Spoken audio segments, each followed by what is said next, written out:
So without further ado, I thought I would begin the discussion of anthropomorphism having simulated entities that are in some way connected with real-world creatures, or at least things in people's experiences. Probably gives a greater user interest more than anything. Users know what apes are, they know what cats are. They have these kind of implicit components, which they have picked up through their own experiences, and it's easier to develop an A-life simulation that people will take away in some regard when it contains actual world animals, or at least names of actual world animals attributed to little red dots, as is the case with Noble Ape.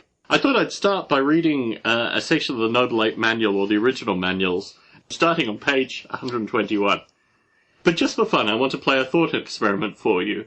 This is a philosophical question which has haunted me since childhood, and a question which nearly got me thrown out of a mathematics tutorial at university. The question is simple. Do rabbits fall in love? If you answer no, your argument can be based on rabbit population and the speed at which rabbits multiply. Surely this would only be possible if they were promiscuous.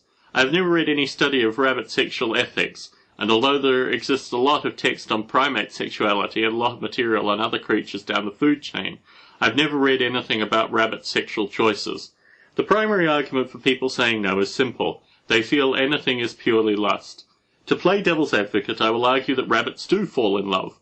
It's an interesting argument piece, actually, because many people will argue their side so passionately, and hence my near eviction from the maths tute.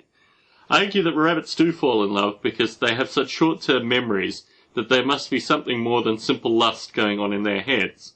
My test group of rabbits came through my brother's pet rabbits, starting off with a rabbit called Thumper.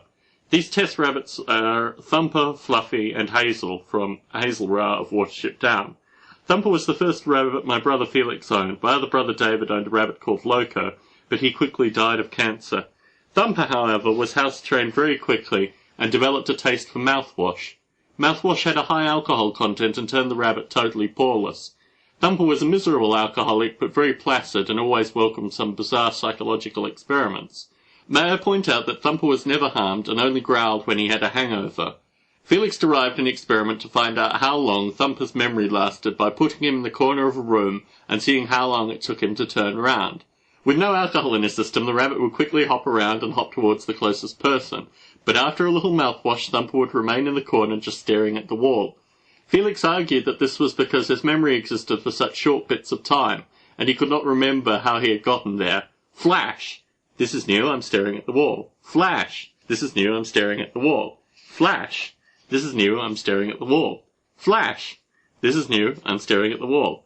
I always suspected Thumper sustained extensive brain damage from alcohol abuse. Thumper was always solitary apart from the occasional affair with neatly folded pyjamas, but he could never get the pyjamas drunk enough to do what he wanted.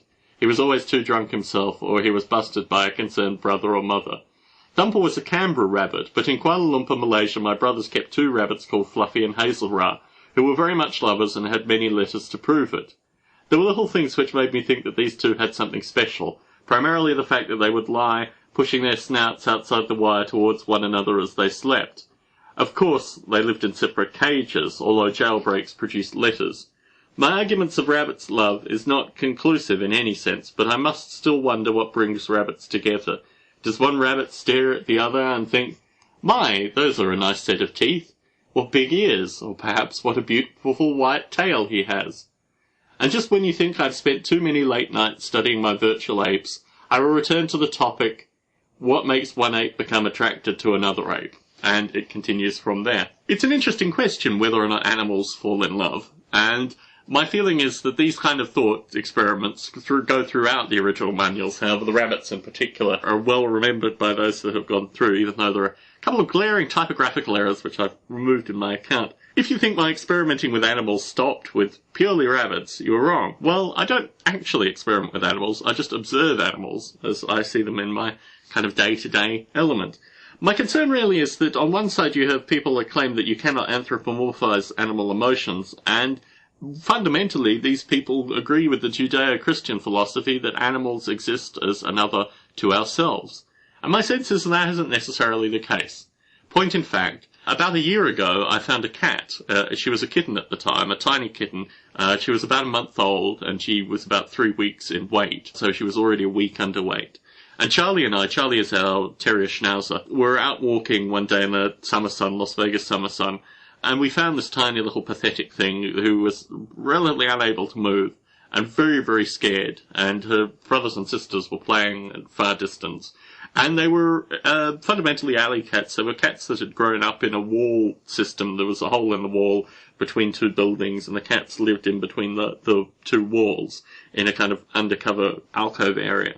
And it was clear that there were a number of parents to the litter, and the litter wasn't a sole litter. You find this in feral cats, that when they get multiple litters, there will be mother cats that kind of look after the multiple litters, and occasionally deal out rough justice to the cats that aren't their genetic descendants. But, I mean, cats have a very strong sense of at least supporting others in this regard.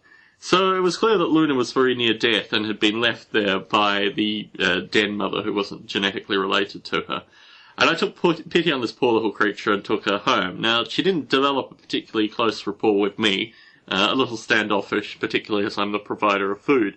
But she does love Charlie, our schnauzer, and grew up with him. And if they are ever separated, although Charlie really doesn't care for the cat too much, but if they are ever separated, there is a noise which he makes, which I have only observed once because I normally take the dog out for a walk. My wife has commented on that it is really one of the most kind of heart-pulling noises there is. And whilst my wife argues in some regard that it's because she just wants to go out and explore, there is a kind of deeper emotion in the sound, which I, in the interests of science, recorded earlier today. You need to appreciate there's quite a bit of background noise because the cat didn't meow near the recorder, unfortunately, even though the recorder was placed close to the door. So let me set this up for you. I'm taking Charlie out for a walk, a 10-minute walk, just a quick walk around because it gets hot during the day here, so I don't like to take him out for too long.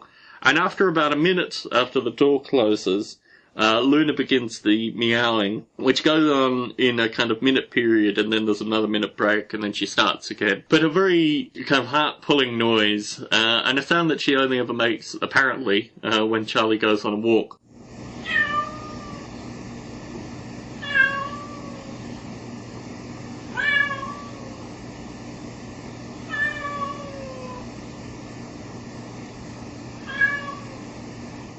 My feeling is that there is emotion in the sound that's being produced. It isn't instinctive. It's not something which can be easily attributed to survival or anything of this nature. In fact, Luna remains in exactly the same safe environment that she has always lived in. The sound, I think, is produced through some kind of connection that she has with Charlie, and if this isn't animal love, even interspecial love, I'm not really clear what it is. I'm not really clear where one draws the line between these kind of noises and the serious emotions. Certainly not deep-held intellectual emotions that, humans can only possess. Ho, ho, ho. But it's certainly an emotion which I think is a good, if not identical, attribute to what we would call love. Anyway, I digress. This has been an interesting podcast topic. I'm going to start throwing the original manuals into the podcast just to give some grounding on what I was thinking about 10 years ago versus what I'm thinking about now. The anthropomorphism question is very good because it appears that my ideas really haven't moved that far. However, there are other topics in the manuals which have changed. And my sense is it's a good experiment to record these podcasts with reference to the manuals. Thank you very much for listening, and look forward to you tuning into the next podcast.